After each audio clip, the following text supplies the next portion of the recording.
I'm going to start this. This is always the most awkward part of the show when we all try to figure out if we're actually live. But I think we're live. But I'm going to wait for you guys to confirm. Here, As I I'll say, look good at it on evening my to phone. everybody. Welcome to a Narrative Live special report. I've been looking forward to tonight for a long time, and especially having these three heavyweights here. I can hear myself now. So something must be working. Okay. I just saw you go live. Why can I You just hear went live. myself is my question. Let me just do that. I think no, that's just I think just you went live. 1 second. Let me just You're sort only- this out before I go. Really? No, Did you guys- I can see you. I can see you on Substack. On your Substack? Okay, good. Can Yeah, you I see can yourself? Okay, good. That's I progress. think I just went live. I Okay. think, yes. That's a progress too. Oh, there's a delay. I think I'm not sure. I think you are. I hope so. I can't see How's you. that? Can you see any? I can only see Zev. Well, let me double I can check see this. everybody. All right, let's see. While Zev's checking, I just want to say, "Hi guys." Yes. Technical issues, but the good part about it, in the meantime, he smashed those hearts. Let's get as many people on there as possible. Keep smashing them. We got an incredible show for you guys. Incredible information. Incredible cast of investigative journalists. I don't even know how I got myself with some of these great people here. I guess because I used to be one of these guys, but and they used to investigate me, all of these people. So we're gonna have some fun today. go into a lot of the stuff, but a lot of important stuff, because the one thing that we talk about, all of us, and we'll always talk about, and we'll keep talking about until there is accountability, until there's justice, and that's the Epstein files. So today is a special. We're gonna go into a lot of it, and a lot of it having to do with financial. Awesome, Lev. I love the way you set that up. And you're here because you know so much about the people involved in this network of people.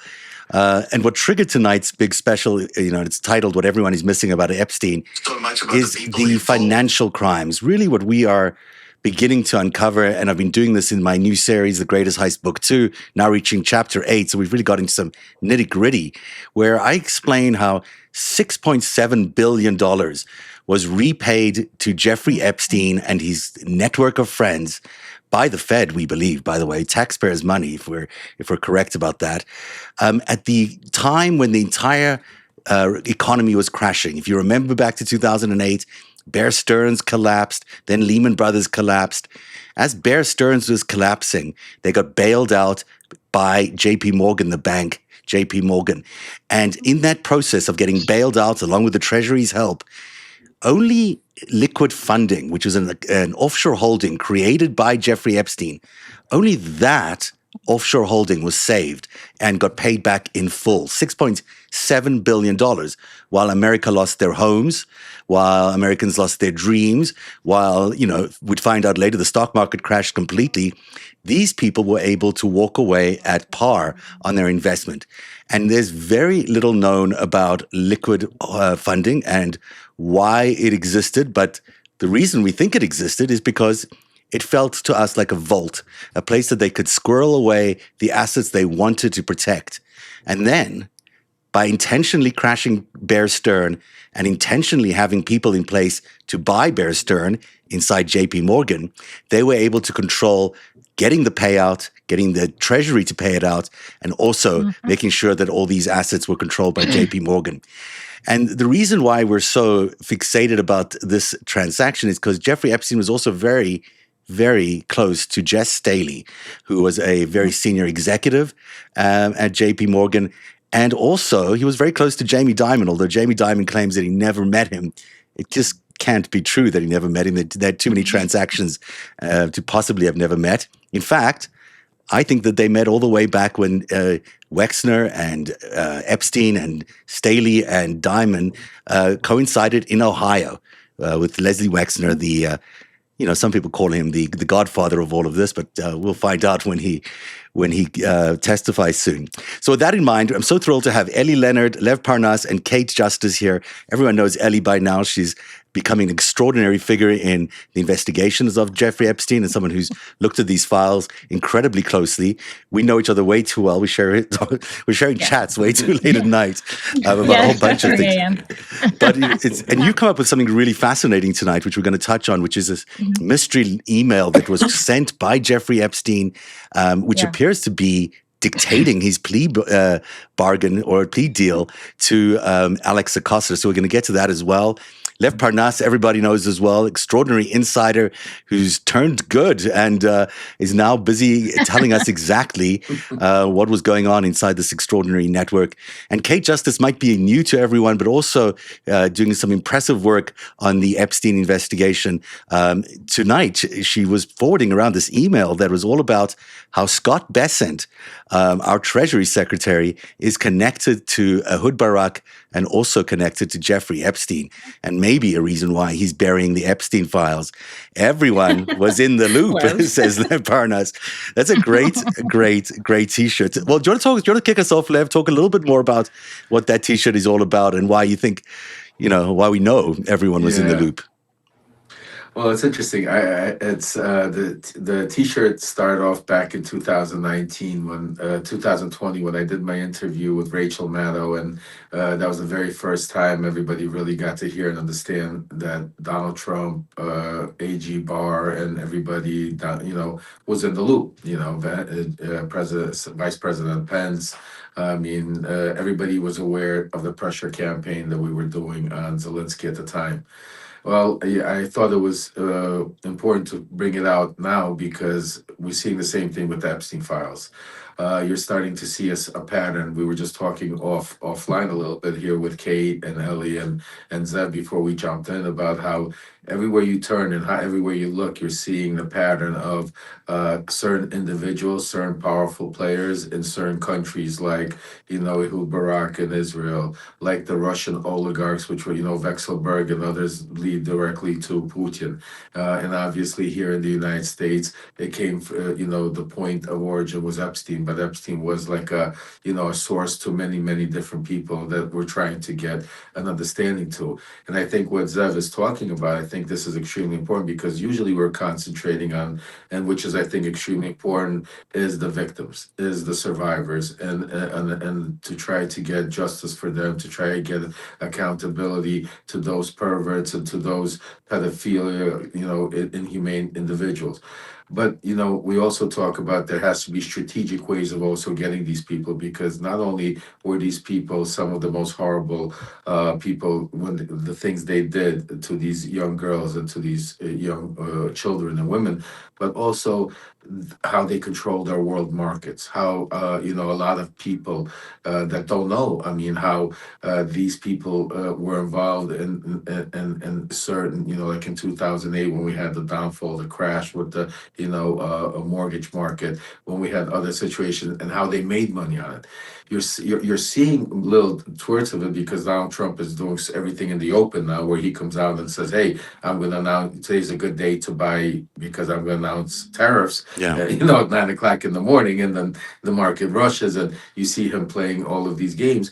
But I think what Zev's gonna, and these incredible investigative journalists like Zev, Ellie, Kate are gonna talk about, and I'm also excited to hear some of these people involved and see what I could add from my side and from my inside school, and knowing some of these people, how it all blends together. But I really believe that there's a lot over here having to do with international, not only espionage, not only the child pedophilia and the sex trafficking, but global control of money, and which has ties into everything else.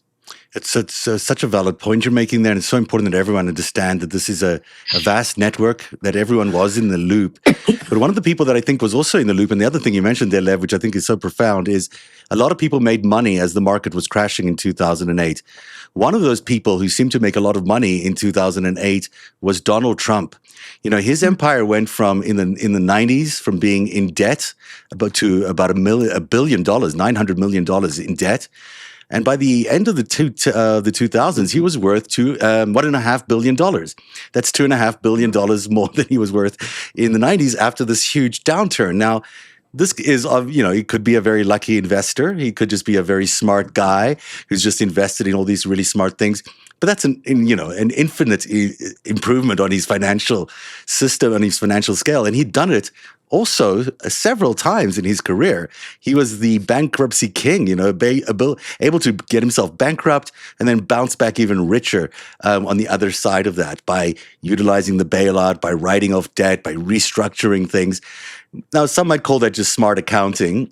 Some might also call it what some people have said to me it is control fraud, where you basically have executives of companies that are busy tanking the companies that they're working on by extracting as much debt as they can, or getting as much debt as they can into the companies, and then extracting all that for themselves when the bankruptcy happens. And it's a specific kind of fraud. It's a different kind of fraud. But it seems to fit into exactly this pattern that Donald Trump made himself wealthy off. And it's a thing that Jeffrey Epstein was a real specialist on. He knew how to dodge taxes, how to avoid these payments, how to make money out of nothing. And he certainly knew how to collapse companies. We know that he collapsed Towers Financial with Stephen Hoffenberg, and we know exactly how that went down, and that's how it happened. So, any of you want to chime in on any of those, and then, yeah. Yeah, if I could just make quickly before I just pass it on. A lot of people don't realize that there's more money made in this country on collapsing companies, destroying companies, betting on the down, just as it is going up. And a lot of people don't understand that unless you're astute investors. Most people think, oh, if the market's going down, everybody's losing money. No, folks, it's the regular people. You're losing money. Most of the powerful, they're the ones making money, and that's why usually when I used to be in the stock market, the first thing they told me is when they tell you on TV to buy, you sell. When they say buy, because they're the ones getting liquid on the money. So I've learned that. But yeah, Donald Trump, it's not coincidence what you're saying, Zev. And I think we're going to hear a lot about it today because a lot of it has to do with strategical players that came into Donald's life at the time and gave him these lifelines, as you may call them. To that And again, point. Yeah, go ahead. Well, I was just going to say one thing Zev had said please. about him being lucky was I believe during that whole financial collapse in 2008 is when Trump had sold that mansion in Palm Beach at like a record profit. I mean, it was, and no one else could even sell a house. And he sold it at a profit, and it was, to the Russian oligarch. Yes. Yep. That's actually a very interesting payment. Yeah, I call it a payment now because the more I look at that, I think he was paid off by the Russians for something. Whether he was paid off for his helping collapsing the 2008 crash is who knows if that's the reason he got paid off. But the timing is so fascinating to me that when it happened was right after the 2008 crash. And you know who also got richer during this period of time, during this 2008 crash, was Jeffrey Epstein. Became $100 million richer. Ghislaine Maxwell became, I think, about $7 million richer. A whole bunch of people just suddenly amassed wealth in the months after the collapse of 2008, which is not the story of most Americans. Most Americans were experiencing the exact opposite. They were losing their homes. Mortgages were collapsing. The market was uncertain, but somehow these people were making money in this environment. And it suggests some sort of insider knowledge. Ellie, you've tracked this network a lot, this group of people.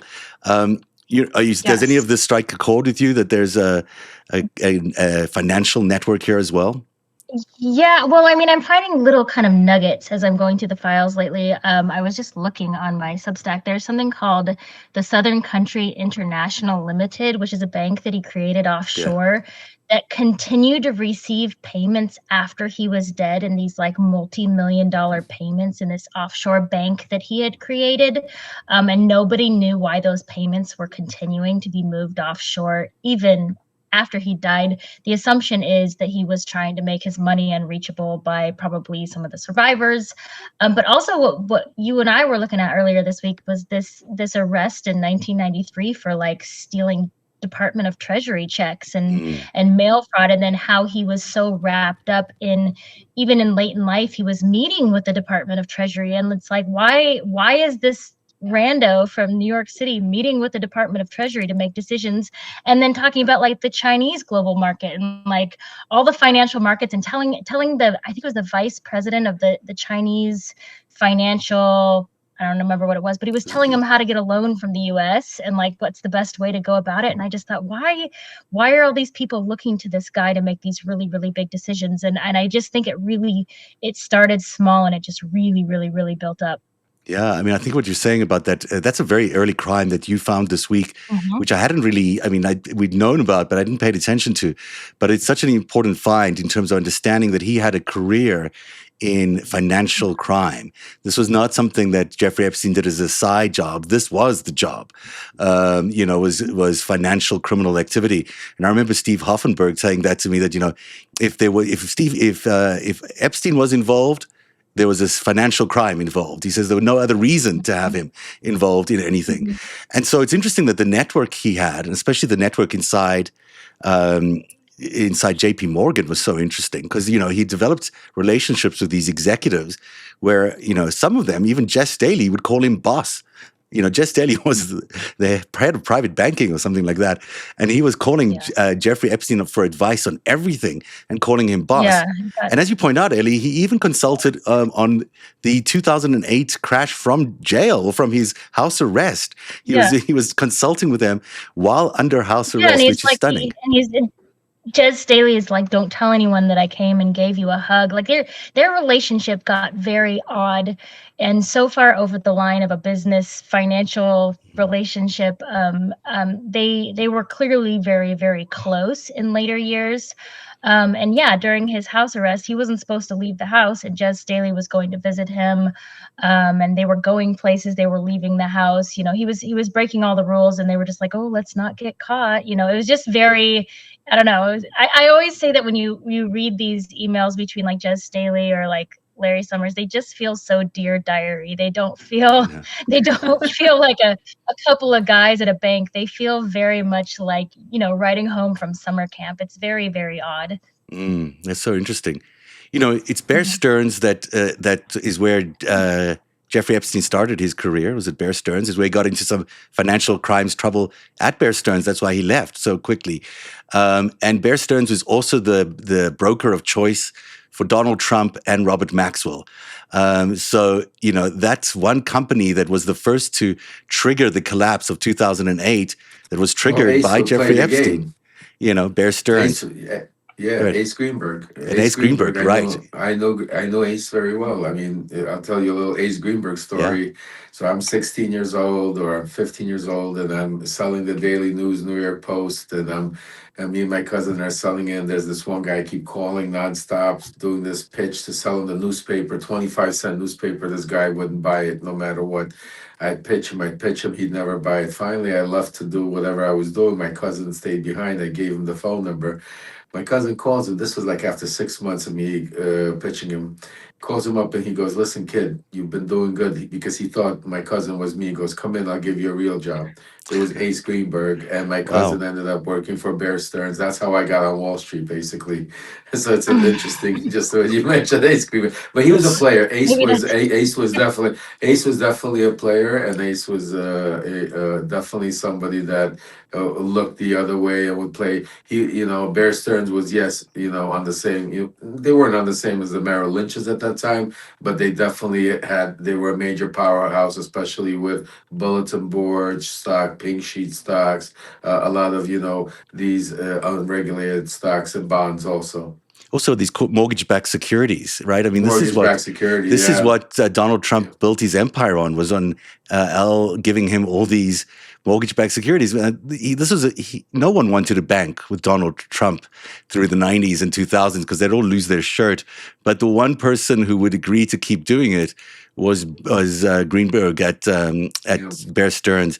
And there's always a big question mark about why. Why keep throwing all this money at Donald Trump?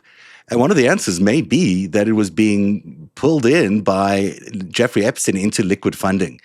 And this is why liquid funding is one of those things that I think we really need to ask Congress to explore in a more deeper way. I think that there's a lot of interesting information that just we don't know entirely. We're guessing a little bit around the edgework of why liquid funding was what it was. But the fact that there's so much secrecy there makes it so important. Also, just to add, at that time, I mean, what time frame are we talking about? 2000 and What year? it started in 2001. Jeffrey Epstein chaired it till 2001. 2007. Okay. Okay, so yeah, so I already was out because I was not even, but I remember there was a certain point in time towards from when because we got into the market, it was 91, 93, 94, 95. Between 95 and 2001, 2002 when I got out, there was a major Bear Stearns and Russia relationship going on at that Oh yeah. time also. Oh, that's really interesting. Yes, Well, that yes, makes a lot of that sense. that you need to look into, absolutely. Because you know who had an Hmm.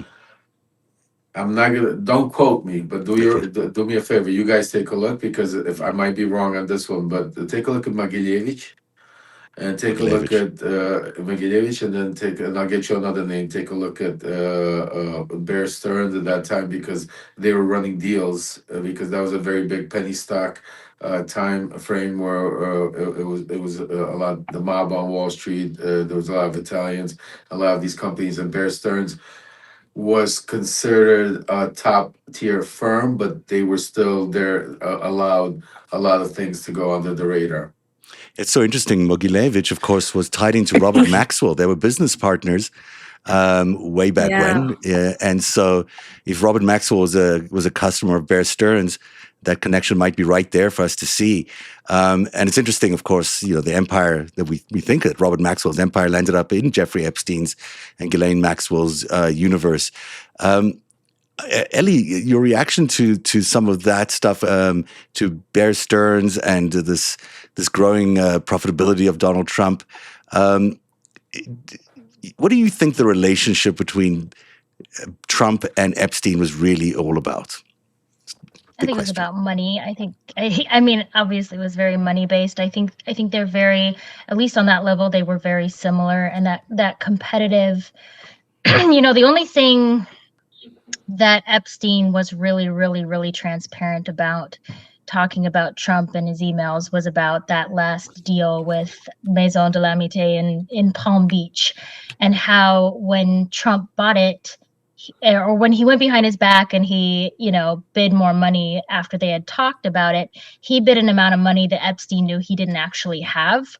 And so he talked a lot about, some of the corruption behind bidding and buying a house with money you don't have, and then doubling the price and then giving it back to Russia. So he was very much on the same page that was probably a Russian deal the whole time. But then he also brought up some of the electrical union stuff that was going on there, that he said was more like mob-based electrical union stuff going on with that deal. Something that I find really interesting. Lots of tax evasion. Yeah. Something that I find really interesting that I always look into whenever there's somebody new who pops into the story, I just look into it. The Bear Stearns thread really hasn't stopped. If you look at all the people who have bought properties after Epstein died, there's a lot of Bear Stearns employees. Like the man who bought the island was a Bear Stearns employee. Like there's a very big thread there that I don't, because I looked into it, I thought, oh, maybe I can email these people or talk to these people and just see what it's like. Why would you purchase this property? And then when I started to see Bear Stearns everywhere, I was like, yeah, no, I don't think I want to email these people. But I don't think it was uncorrupt in that process either. And I don't think whatever happened with I'm looking at all these things where Ghislaine Maxwell created a trust right before she went to prison, and she moved all her money offshore. Epstein created a bank offshore. He moved all his money offshore. There's somebody still in control of all of that, and I don't know who it is, but this story hasn't stopped. We're not investigating a story that's over. We're investigating a story that's continuing. And to that point, there is Zorro Ranch. That was purchased by a shell company that was formed months before the purchase of the property that was never searched. Yeah, that was So always a like, mystery. we have no idea who it is. We don't know because it's a shell company. And we don't know what went on in Zorro Ranch, really. We have some eyewitnesses and victims' testimony about what happened at that ranch, but we don't really have an investigation. And because Governor Richardson, some suspect may have had an influence over that. And of course, Governor Richardson was a part of that, of the Epstein network, and a big, suspect in a lot of these crimes as well. Kate, talk a little bit more about what your discovery this week about Scott Bessent, because I think it's so interesting that the Treasury Secretary is the person the current Treasury Secretary of Donald Trump is the person who could be releasing all these Treasury files about Jeffrey Epstein, and he continues to sit on them. And would you he refuses? He refuses, yeah. He refuses to release them. Yeah.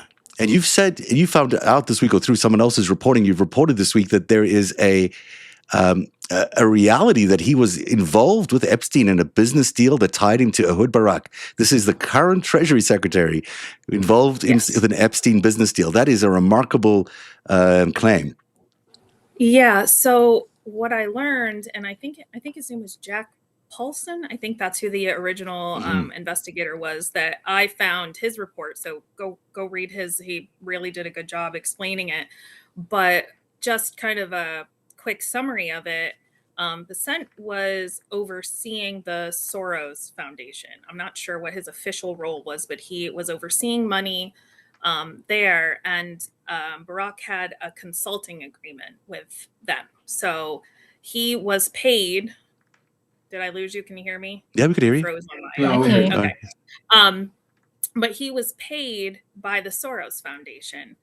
And then hold on, I lost my thought for a second. I think it was he was worked there as the CEO, the managing director of Soros, and then he also started this investigative firm in New York. There was sort of like a intelligence agency, a private intelligence agency called Ergo. Yeah. Yep. And he I forgot what the point I was going to make, but yes, he had this consulting agreement. And one of the points that I thought was really interesting is Barak had at that same time formed a new company called Ergo. And this was how he had his payments go through. And Bessent, like I said, was overseeing these payments at that time. And I can't remember exactly what it was, but that's what it was. So Ergo became the general partner of another company called Sum that was also Barak's. And Sum received Epstein's Southern Trust investment. So there's overlap there that I'm starting to work through, because I had started to kind of divert, because Ellie's been really diving into like all of the Epstein files. And so I started looking into some of the leaked emails. Barak was hacked at some point, his Gmail, and it pieces of it leaked out. But I think in August they had released kind of like the whole trove of emails. So I downloaded it and I've been going through. So I've been finding a lot of these actual like business proposals and pitch decks and things that are kind of these pieces that we're talking about. And so it's starting to make sense, but I haven't. Some was really interesting. Some ended up being it was paid for by Wexner. Wexner paid $1 million gave Ehud Barak $1 million to invest in this Israeli intelligence firm called Carbon at the time. Or it was called something else before. It was called Reporty before. Reporty. And then it became Carbon. Spelled with a Y-N-E. And that whole thing was an intelligence front, clearly, for the Israelis. It was just, you didn't have to look very far. It was basically run out of the 8200 division in Israel. But it was one of the first times, way back when, in 2019, when I connected Epstein to Israel, it was through Carbon. It was one of the things that really tipped me off, because why was he in partnership with Ehud Barak and Vexelberg and Peter Thiel in this 8200 front company called Carbon? It just was, that's an unusual mix. And one of the other people there was connected to Eric Prince. So it was just one of these phenomenally interesting companies. And also, we've seen in the Epstein drop, we've seen Peter Thiel's name being dropped. We know, so Epstein had a connection to Peter Thiel. We know Vexelberg. The interesting part that we're not seeing in the Epstein drops is names like Vexelberg. We're not seeing any Russian oligarchy connection, which we know is impossible. And that's why Yep. it is another part of the scrubbing, because it's impossible that in all of these yeah. drops, we haven't seen really. The only connection we've seen is when he's talking to the, ambassador or ex-ambassador, telling him about his relationship with the former, ambassador from Russia. But we don't have actual, because we definitely know that there was a lot of young Eastern European Russian girls that were being sent over from different ways, from trafficking to being sent over as spies or whatever you want to call it. None of, we're seeing very little of that. We know the people that ran all of that, and we know these are the same, the Vexelbergs and others, the Rabinoviches and other the names that ran in those circles. These are all Putin aligned, and you're not seeing anything of that in the Epstein file. It's just impossible. I mean, unless you tell me, Well, I agree with that, because and then I think it's just going to be like a percentage of, like, as we're in the very beginnings of these files, which we keep saying 2%, but it's like 2% of a mythical number. So maybe it's not 2%. We don't really know. We're going to see the best of Trump's best at the beginning. He's going to give us the things that benefit him the most. And that's why he's resistant at the stuff at the other end. But the area that you will see the most of that I have found is probably in the U.S. Virgin Islands versus JP Morgan Chase. That case talks a lot about all the umbrella oversight stuff that they were supposed to be doing at JP Morgan, and how Epstein ended up with something like 134 different bank accounts, and they were mostly in the name of these young Eastern European girls whose birthdays were not on the accounts, whose social security numbers or any sort of identifying information was not on the accounts other than their names, and they did not have to be in the room to open the accounts. Epstein went by himself to open these accounts. And likely what those accounts were for, because he was not paying the girls through a bank account because he knew that would be a paper trail. He took out cash to pay all the girls. But likely when you had all these girls from Eastern Europe, he was using their bank accounts to send money back and forth to whatever country they came from. So that was, it was a double-edged sword. It was a benefit to him. He was doing the sex trafficking thing, but it also benefited him with this whole racketeering stuff that was going on that went right back to whatever country they came from. Right, that's so interesting that the human trafficking network was also a financial crimes network. They were able to move money back and forth. And as you point out, JP Morgan knew he was a pedophile, knew he was a convicted sex criminal. They didn't report any of the big concerns they had around him until his arrest in 2019. That's how long, it was 2019. I think so, yeah. So, it's stunning to me that they held on to that information for so long, even knowing this. Ellie, do you think the other thing that you found out this week, which I thought is just really the kind of thing only you would be able to spot, is through, because the work you do, and it's extraordinarily detailed, but you were able to figure out that an email that was written by Jeffrey Epstein was written by Jeffrey Epstein. And I don't actually have I do have the email here. So let me see if I can pull it up. And then I can describe it. Yeah. So let me see if I can do. You're like, actually not even. It was actually not even an email. It was a printed letter that was on the floor of his New York townhouse on one of his Persian rugs. Yeah, let me see if I can make this bigger and more effective. There you go. Yeah. See, it's very hard to see. I tried to change bigger, the coloring. But here's the deal. Part of transcription, which is what I do as my side hustle, is transcribing documents that are hard to read. So I went through and I kind of clarified this picture, and I went through and I typed it up. So I have the actual what's written on a different document. I didn't have to guess anywhere. I could see it very well. And this is a letter that isn't signed by anybody, but it is written to Alex Acosta to talk to him about changing the terms of the plea deal. And originally the plea deal, when he was arrested in 2006 and he went to trial in 2008, he had, I think Maria Villafana was the original lead prosecutor, and she had 60 indictments, and she was bringing 60 indictments against him. And so he was going to plea And then we all know that when he finally did plea, there was only 2 indictments. He got a really lame jail sentence. He got to leave the jail for 12 hours a day. He went on his merry way and still was philandering and raping girls and, sending money to other countries. Like, he was still doing all the things he was doing while he had a 13-month jail sentence. And so this letter is a document that is trying to discredit Maria Villafana for leaking information to the New York Times. It involves Ken Starr, who was very cozy with Jeffrey Epstein. I have feelings about what Ken Starr thought that relationship was. But the interesting thing about this letter, because it is unsigned and because it is to Alex Acosta, I was able to determine based on descriptions of articles and letters from Ken Starr, roughly like a 2-week time period that this would have been written, which was within the month before he pled out in 2008.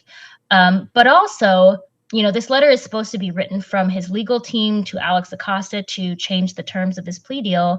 But when I read it, and having transcribed all of his emails, however many thousands of emails have been in these files so far, I knew that Jeffrey Epstein had actually written this. It wasn't his legal team at all. He spoke about himself in the third person. He was trying to be convincing that he was a legal team, but he has tells with his writing and the way he uses punctuation, the way he spells things. And these are things that I've seen over and over again, to the point where I could look at it and say this was obviously written by Jeffrey Epstein. And so what are the clues here?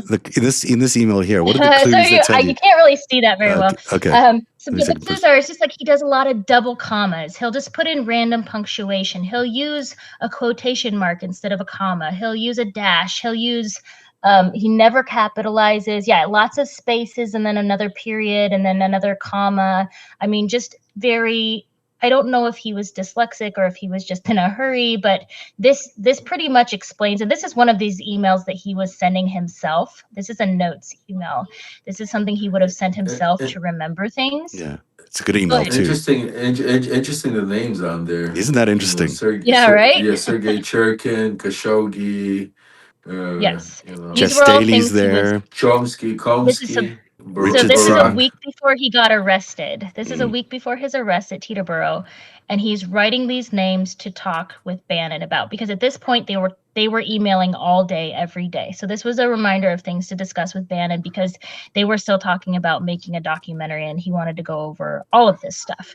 But because I've typed up a lot of these emails, I knew that letter on his floor was written by him and not written by his legal team. Now, within the next month, the terms of his plea deal were completely changed. They were eradicated.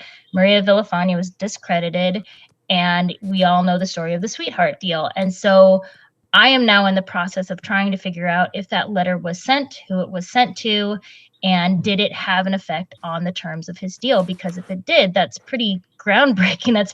That would put the whole case in jeopardy. It would have put Alex Acosta in jeopardy, because he's asking him in this letter, he's saying, I know you're going to have to explain it to everyone why you changed the terms of the plea deal to something so lame, basically, but it will benefit you and it will benefit us, and it's the best thing for the survivors. And that's, this is an extraordinary find, and it really puts incredible.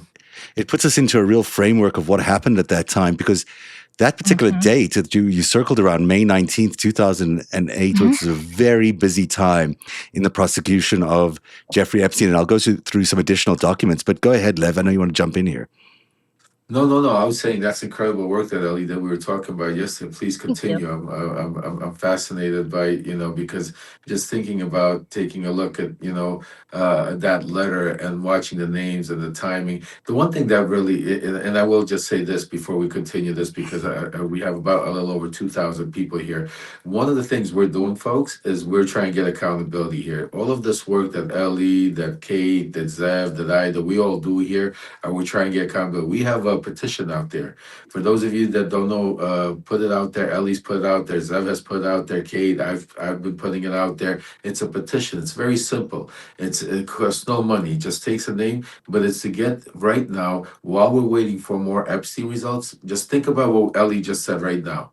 Steve Bannon was in constant contact with Epstein right prior to his arrest. They were doing a documentary together. I can't understand, but someone needs to explain explain to me how Steve Bannon is not being subpoenaed, is not being pushed, is not being questioned. What else do Yeah. we need to wait for? Michael Wolff. Michael Wolff has come on plenty of time. Not only has he written books about Epstein, but he's been on interviews talking about how he has hundreds of videos and pictures of, Donald Trump sitting there with a stain on his, pants with little and young girls, pointing and laughing and stuff like that. We need to subpoena him, Right. release, so Michael Yeah. Cohen, folks. Ellie's subscriber found it. I mean, that was just like finding a needle in a haystack. The guy screaming the loudest to release the files. It says there in black and white, my client, Michael Cohen, has information about Donald Trump and Epstein.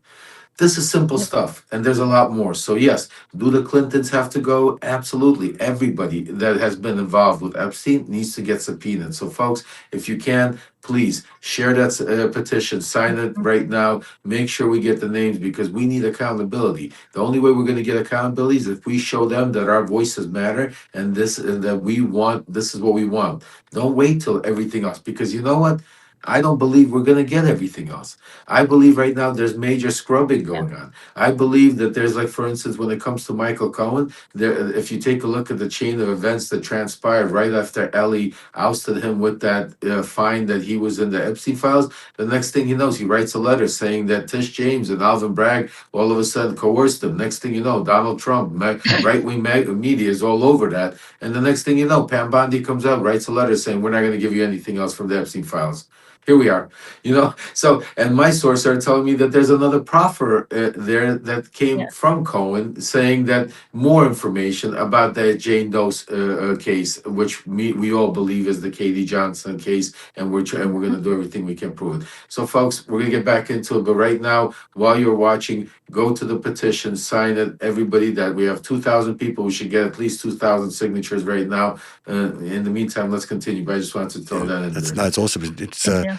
It's a good summary of where we're at. I Go just ahead, want to Kate. throw in one Yeah. thing I had found. I don't know, I wrote about it a few weeks ago, but there was originally a prosecutor. Her name was Dahlia Weiss. And this was May 2006. She recused herself because Epstein had hired, I think it was like her husband's firm or something. It wasn't her husband that he hired, but it was his firm. So she had to recuse herself. But then I found later on, after she had recused herself, I had found like messages.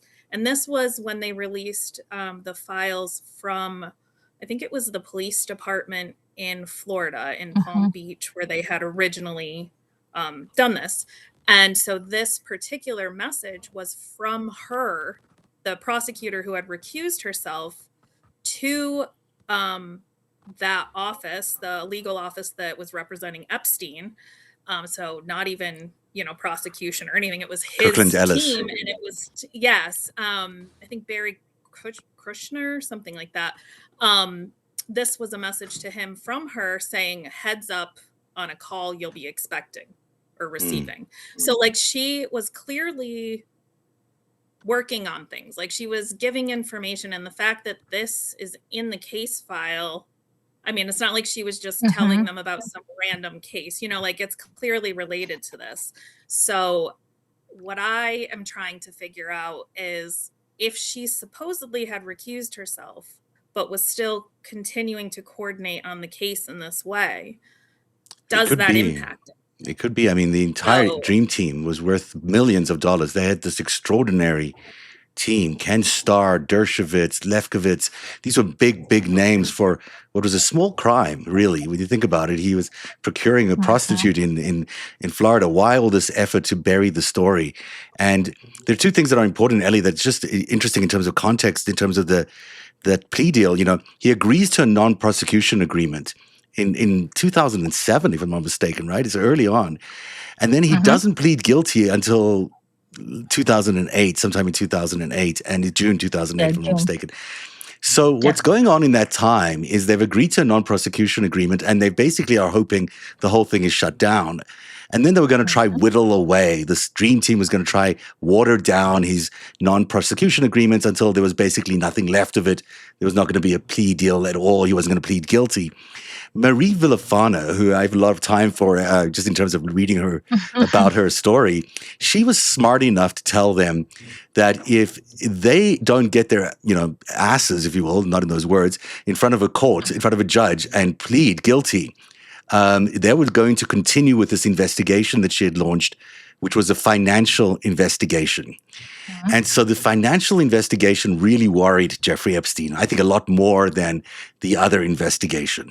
And he sort of hints at that in an email he sends to the Bear Stearns CEO in November 2007, where he's saying, heads up, I'm going to have to plead guilty essentially to this crime because this prosecutor keeps going after the financial crimes.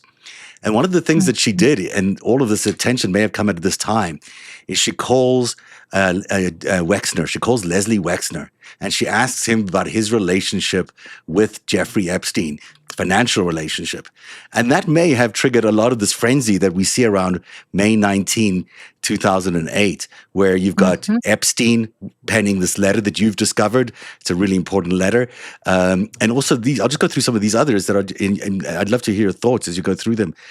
These are, random here, but same day, this is a letter from Sloman, who is in Lefkowitz's office, discussing to Mr. Lefkowitz here, I'm in receipt of your email dated May 19th. So this is the same day, to the United States Attorney. And he says that any issues that happen here will go through Villafana and her supervisor, Karen Atkinson. That's a new name to me as well. So he does. I can barely read this. Sorry, I'm half blind. But essentially he says, let me see if I can zoom in a little bit and make it easier. Sure, that's make it easier for me. Okay, well, I'll just lean in here. I'll do a zoom in. Let me try that. That's easier. So he's saying Villafana and her supervisor, Karen Atkinson, so he does not intend to respond to your email or calls. This is this is Acosta, I believe, is not going to return your calls. To address USA, Villafana's and her supervisor, advise him otherwise. Sorry, I'm having a hard time. Furthermore, you make reference to your July 8th deadline. Respectfully, the United States Attorney's Office for the Southern District of Florida has never agreed to any such deadline. Should you decide to provide the STFL with additional information, please do so through Villafana, and in her absence, Atkinson. This is them essentially shutting down an attempt to go over Villafana's head, and all the complaints that they'd put on against Villafana. And they were basically saying in this email, you've got to stick to what Villafana is saying, because she's the one responsible for this interaction. So to think that that's all happening at the same time as you get that one email, and what they're responding to is Ken Starr.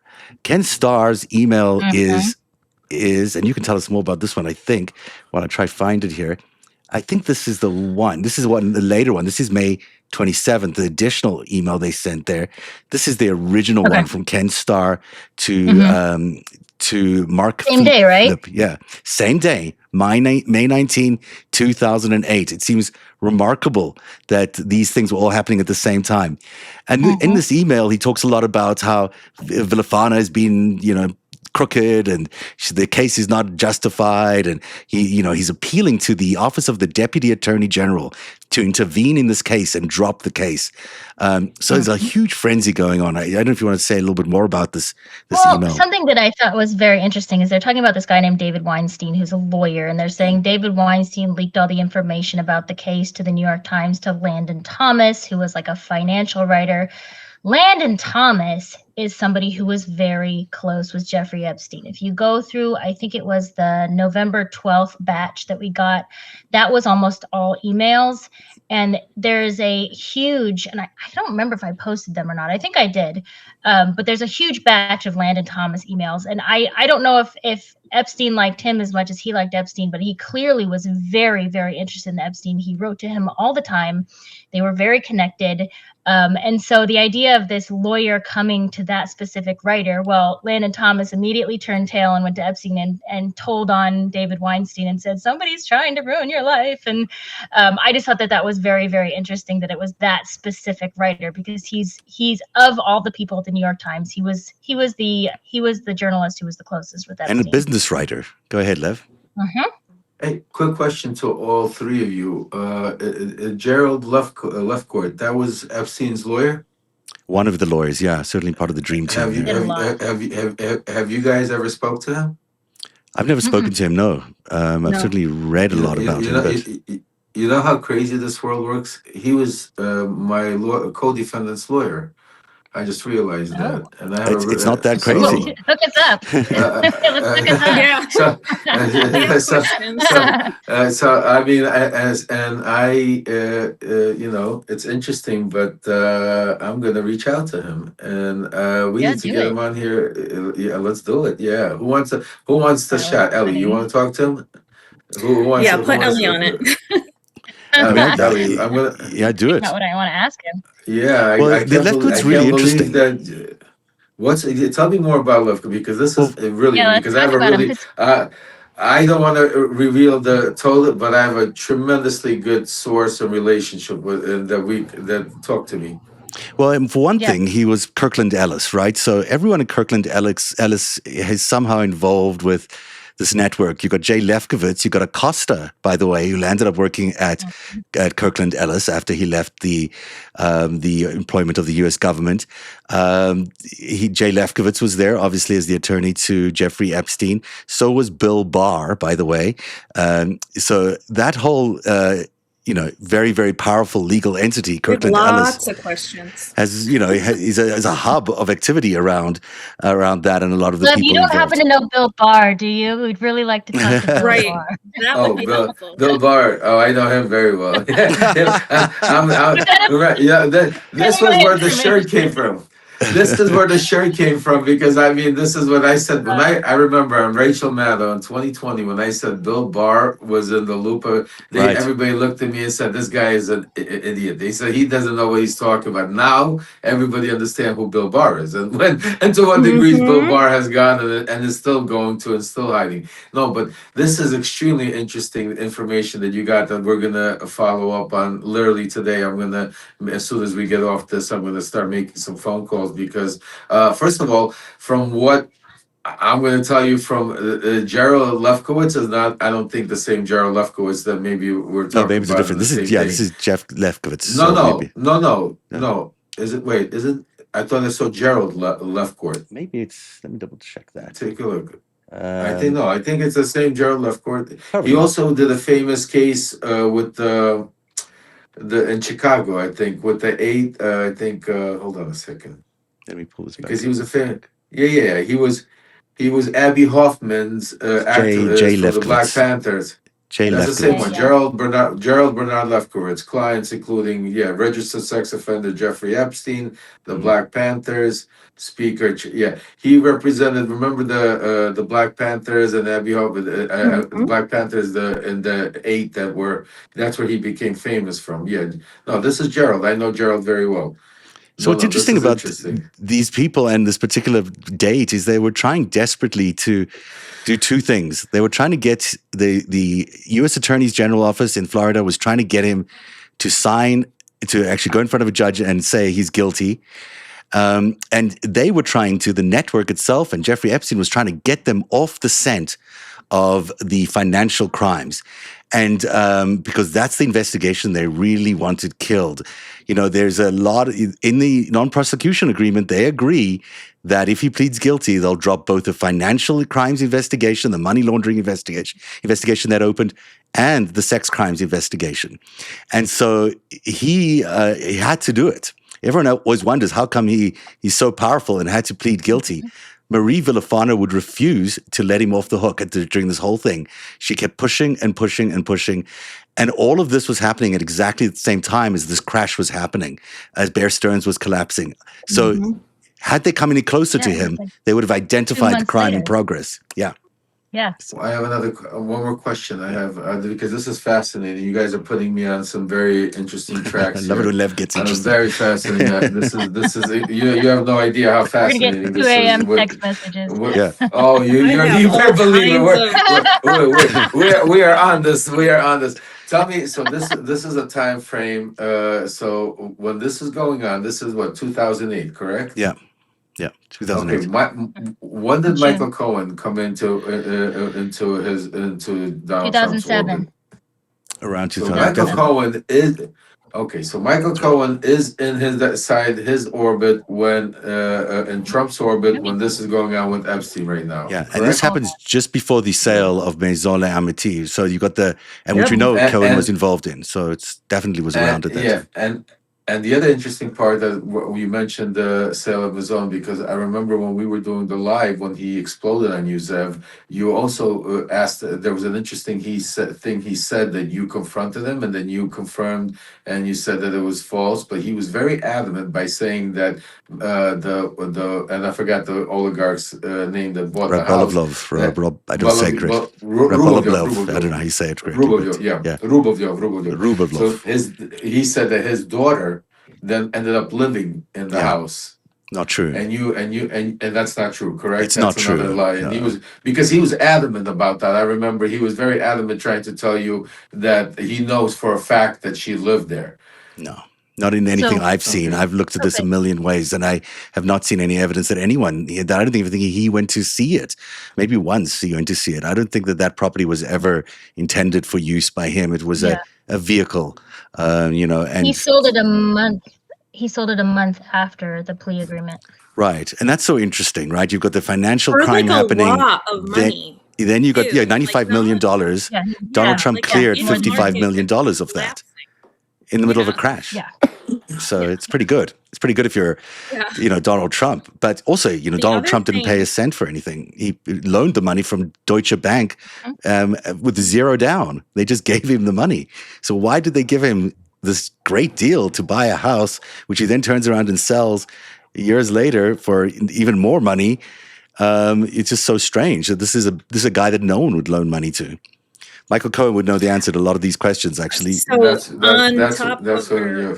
ahead. Go ahead. I'm sorry. Go ahead. Topic of Michael Cohen I was just going to add for Russian oligarchs, Columbus Nova had paid Michael Cohen, I think in 2017, it was like $500,000 at least that we know of.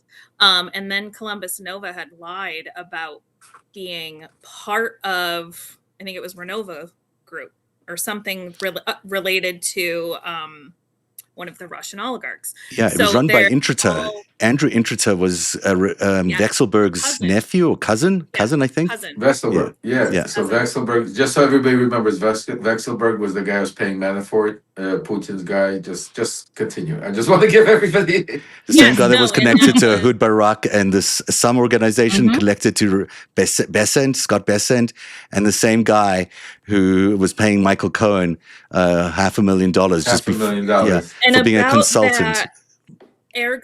That Ergo company that Barack owns, one thing that I had found in his emails indicates that company was selling intelligence. That was the point of it. And so that's what I'm kind of putting together right now. I just kind of found this.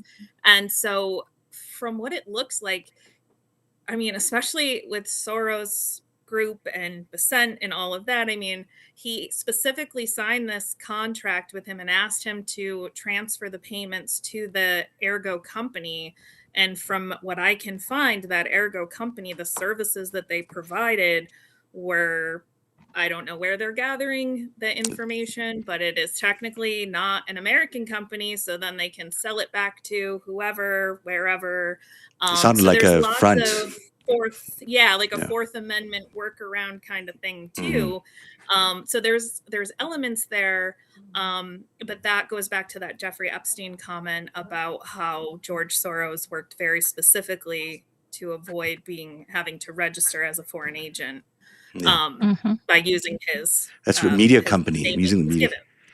Yes. I'll leave you with one last thing, Kev, because we have to run off. But it is interesting that Ghislaine Maxwell, this according to the Daily Beast today, says that 29 people have already agreed to some sort of a deal, and this is all part of the U.S. Virgin Islands agreement.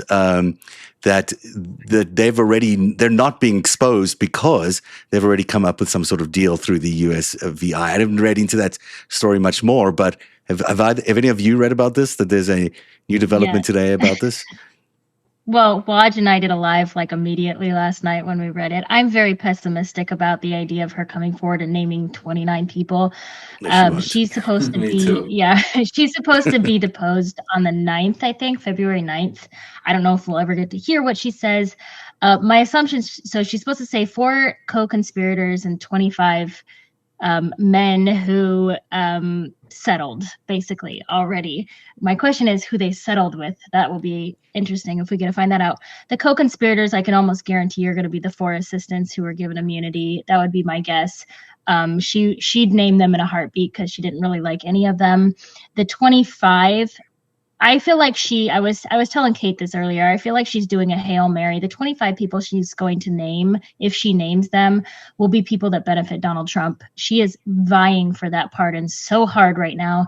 And so the only way she's going to come forward and name names is if it benefits him in some way. And it's the people who, didn't vote for him, didn't support him, he didn't like, he was up against, he was competitive with. It'll be all those people that she names. Interesting. If she names anybody. I mean, I think that if she names anybody. The reason they paid their settlements or done is because probably they don't want to be named. They'll probably get away with not being named. You guys do extraordinary work. I just want to give you an opportunity to tell everyone what you do and explain to everyone why they should support your particular Substacks, because every single one of us works as independent, and we collaborate on these extraordinary stories, bringing in whatever expertise we can to the fore. And it's really important that everyone here gets supported by all the viewers on the show. So I'll start with Kate, because you're newest to us all. Tell everyone about what you're doing on Kate Justice and your focus right now. Well, one of the things that I am really trying to work on is trying to find negligence, really. So obviously I'm combing through the documents, I'm writing about everything I find. I love having these discussions, but at the end of the day, we're trying to get justice for victims and, anything else that we can find that we can prove. And so one of the ways, one of the Epstein victims I had just asked directly, what is a good outcome for you? And, she had said, it's going to be different for everybody, but in her situation, just being able to prove the negligence of the government. I think we have more than enough proof at this point, but if there's anything else that I can find and bring to them that can help that in any way. And then obviously this ridiculous non-prosecution agreement has got to be dealt with. That has to go. There is just, we have to at the very least know the name, at the very least. Absolutely. So that's kind of what I'm doing at the moment. That's great stuff. Kate Justice, subscribe to her, become a paid subscriber. Ellie, you've been doing extraordinary work. I sing your praises a lot, so I'm not going to do it again right now, but tell everybody how they can find you and why this work is so important right now, this particular find around this new letter that you've identified as being of Epstein's handwriting, or at least typing. Yeah, I think it's important because I think something that I've always been looking for and something that I've talked about a lot, similar to what you're saying, Kate, is receipts. We have the evidence. We know what people did. We have the witness testimony. We have millions of documents, right? Potentially millions of documents, but it's these really significant concrete receipts that prove a point that somebody made a long time ago. You think of Maria Farmer's FBI report that was supposedly didn't exist for 30 years, but all of a sudden here we have it. We think of pictures of the surveillance rooms in Epstein's house that they swore up and down didn't exist, and Virginia Giuffre wrote about in her book. There are receipts for the things, for the women who are telling the truth that we can show and we can prove, but we have to find them. And so with this document that was in the files, with this letter, this can potentially be a really, really big receipt. If we can prove that it got sent to someone and that it changed policy, it changed the plea agreement, that is a huge receipt, because none of the women in this case were notified before he pled to that agreement. Like they would not, none of them would have been okay with it. And they were not told until after he had already pled, which was terrifying to them because they didn't even know that he was out of jail 12 hours a day. And that was very traumatic for a lot of them. As part of the plea deal, he was part of the plea deal. It's kind of shocking that Alex Acosta claims he didn't even know that was part of the plea deal. He claims he found that out afterward, which... Well, Alex Acosta also says that he didn't know about the financial crimes investigation, which would have meant he was incompetent, basically, because it was happening under his office. Yeah. So. What are you even doing here? He perjured himself for sure in front of the committee. And I would love to prove that. If we can prove that, amazing. Like these people need to be held to account. So I'm like all of us, I feel like we're kind of a late night club. I feel like we're all texting each other at odd hours, which is kind of fun. More fun to do with this with people. You can find me just under my name, Ellie Leonard on Substack or Red Pencil Script on any other social media platform. Thanks, Ellie. You do amazing work and keep doing it. Lev Parnas, the great Lev Parnas, I say always, because it takes a lot of courage to open up about your life and also expose the network. Tell everyone why they should be signing your petition and what you're working on behind the scenes to make sure the Congress is staying focused on the Epstein files. Yeah, well, first, before we go to that, I want to just say that you guys are incredible. This is true independent journalism, what it's about. This is what Substack's about. And folks, if you think about if you were to sign up to a cable network to get some bullshit analyzation from CNN and MSNBC, it would cost you more money than it would cost you to become a paid subscriber to these three individuals. And the information that you would get them on a monthly basis is not like anything else. So I definitely encourage all of you to go out there and subscribe to make sure to each and every one of them, because this is what true independent journalism is. Me, I'm not a journalist. I was one of these folks. I'm not proud of it, but I was part of this mega. I was part of building mega, and now I'm on a journey to take mega apart piece by piece. And with the help of these incredible people around me, like Ellie, like Kate that I met today, like Zev, like my son Aaron, the Midas group, and Dean Blundell, and I can name and on and on and on. That we have built such an incredible, not just a community here, but it's become a movement. We really have become the resistance. Our voices are being heard. So, the one thing I will ask of you, besides obviously, listen, paid subscribers, one thing you all know about me, I don't sugarcoat it. I don't play games. I tell you the way it is.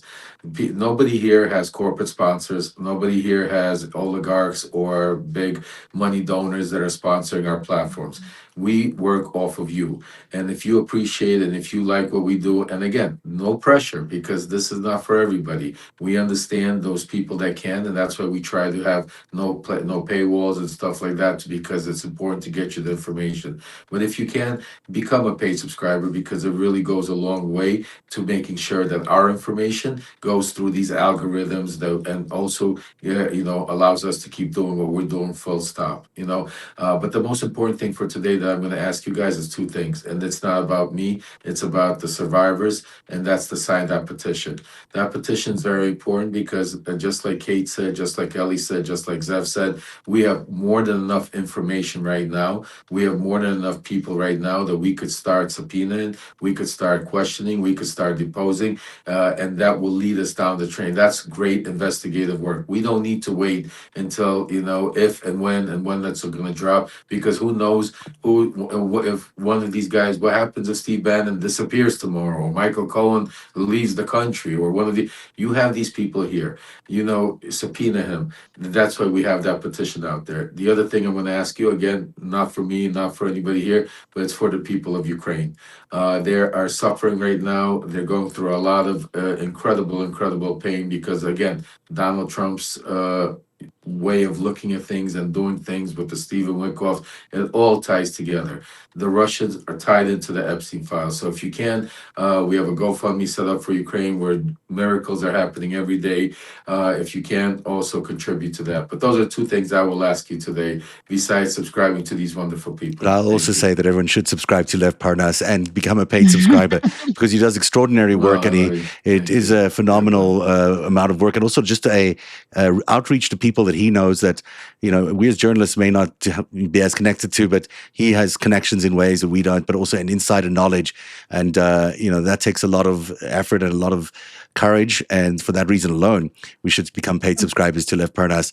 We'll leave it tonight at this. I just wanted to congratulate you all on being such amazing journalist, and I will include you too, Lev, because I've worked in networks before. I feel like I'm part of the crew now.